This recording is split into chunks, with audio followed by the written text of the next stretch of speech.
തൊഴിലാളി സംഘടനകളുടെ നേതൃത്വത്തിൽ നടത്തുന്ന ദേശീയ പണിമുടക്കിന് ഒരു ഹർത്താലിൻ്റെ പ്രതിനിധിയോട് കൂടിയിട്ടാണ്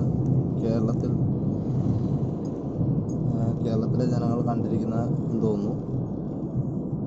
സാധാരണഗതിയിൽ സജീവമാകുന്ന ടൗണുകളെല്ലാം തന്നെ ഇന്നിപ്പോൾ അടഞ്ഞു കിടക്കുകയാണ്. കടകളൊന്നും വ്യാപാര സ്ഥാപനങ്ങളൊന്നും തുറന്നിട്ടില്ല.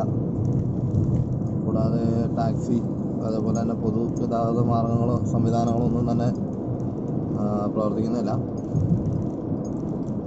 അതുകൂടാതെ തമിഴ്നാട്ടിനെ വീശിയടിക്കുന്ന നിവാർ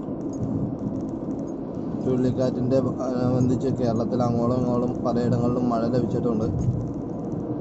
അതുകൊണ്ട് തന്നെ ഒരു ഇരുണ്ട് മൂടിയൊരു അന്തരീക്ഷമാണ് ഇന്നിപ്പോൾ ഉള്ളത്.